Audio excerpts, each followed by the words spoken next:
Picture this. It's 1787, and a secret meeting is being held to save a brand new nation that's already on the verge of collapse. The result, of course, was the United States Constitution. But wow, getting there was anything but a sure thing. Today, we're going to unpack the intense debates and the absolutely critical compromises that created a nation. And it all started with the secret summons that could have changed history. Just imagine getting this letter back in 1787. It's from James Madison, and he's calling you to Philadelphia. And his words, they carry some serious weight. The meeting has to be held in the strictest of confidence. So why all the secrecy? Well, because the plan wasn't just to tweak the old government, it was to throw it out and start over entirely. The risk of everything falling apart, maybe even another rebellion, was very, very real. The stakes just could not have been higher. So how did things get so bad so fast? Well, let's back up. After declaring independence in 76, the founders were, frankly, terrified of creating another powerful, tyrannical government like the one they'd just fought a war to escape. So their first attempt, the Articles of Confederation, created a national government that was incredibly weak on purpose. But then came Shays' Rebellion. It was a farmers' revolt, and the federal government was completely powerless to stop it. That was the wake-up call, the terrifying proof that the Articles just weren't working. The country was literally falling apart.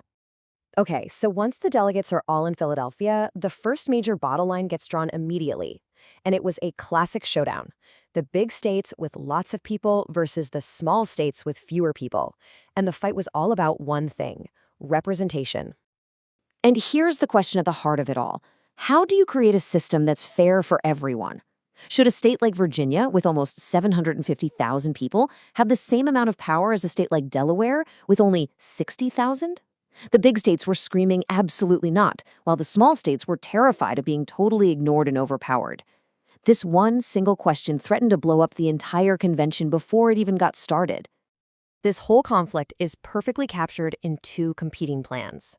On one side, you have the Virginia plan. This was the big state's idea. It called for proportional representation. Basically, the more people your state has, the more representatives you get.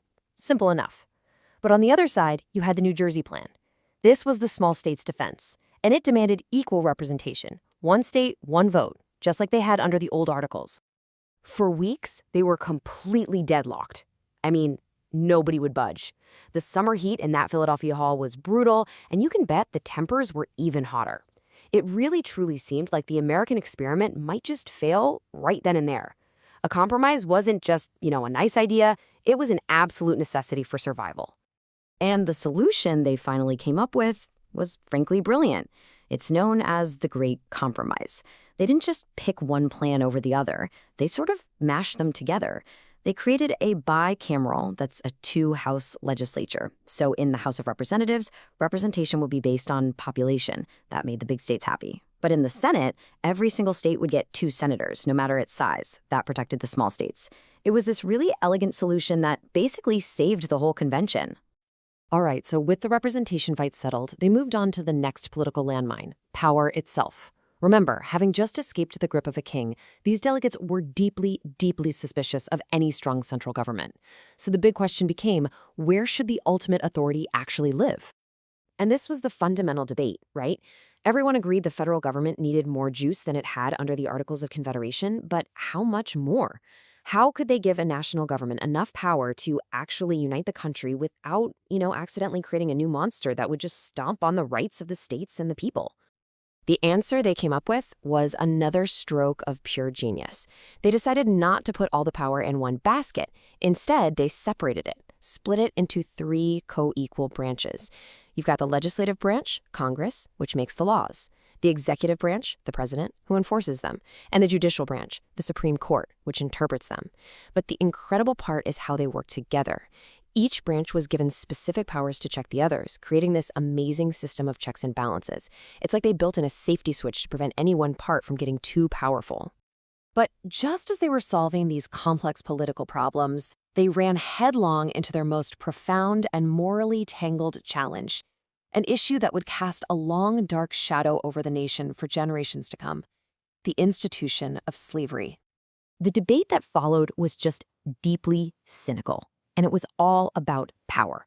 The southern states, where the economies were built on the backs of enslaved people, they wanted it both ways. They argued that enslaved people should be counted as part of their population, Why? To give them more representatives and therefore more power in Congress. But at the same time, they insisted that enslaved people were property, so they shouldn't have to pay taxes on them. The northern states saw right through this hypocrisy. They argued, look, if they're property, they should be taxed. And since they can't vote and have no rights, they absolutely should not be counted for representation. Now, it is so important to understand that many of the delegates were deeply morally troubled by slavery. This quote you see here from Gouverneur Morris of Pennsylvania is just one example. He called slavery a nefarious institution and the curse of heaven. Even some of the delegates who owned slaves, like George Mason from Virginia, spoke openly about its horrors. So for many in that room, this wasn't just some cold political calculation. It was a full-blown moral crisis playing out in real time. So in the end, they reached another compromise. And this right here is the exact, carefully sanitized language they put in the Constitution to describe it. It's dense, it's legalistic, and you'll notice it avoids the word slave, instead referring to them as all other persons. But what on earth did this actually mean in practice? Well, this became known as the 3/5 Compromise. And it worked like this. For every 5 enslaved individuals living in a state, 3 of them would be added to the state's population count. That final number would then be used for 2 critical things: to figure out how many representatives the state got in Congress, and to determine how much that state would have to pay in direct taxes to the federal government. So you have to be asking, why would they agree to such a deeply, fundamentally flawed deal? Well, here's the ugly, pragmatic math. The South agreed because counting 3/5 of their enslaved population gave them a lot more seats in Congress, which meant a lot more political power. The North agreed for 2 main reasons. First, it meant the Southern states would pay higher taxes, and second, and this is the big one, it was the price of keeping the country together. The anti-slavery delegates knew that if they pushed any harder, the Southern states would just walk out, and the whole American experiment would be over before it began. So, after that long, hot, brutal summer of debate, what had they actually created?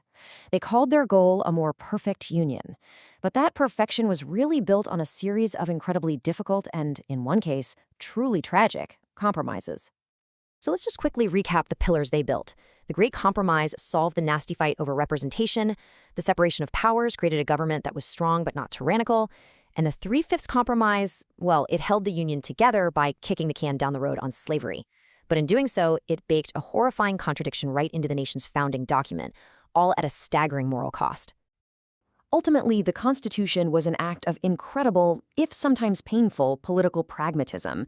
It was a bundle of deals and compromises that allowed 13 very different rival states to become one single nation. But it leaves us with a profound question, one that we have to consider.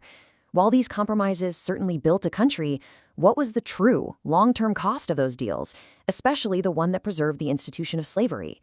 That's a question America is still grappling with to this very day.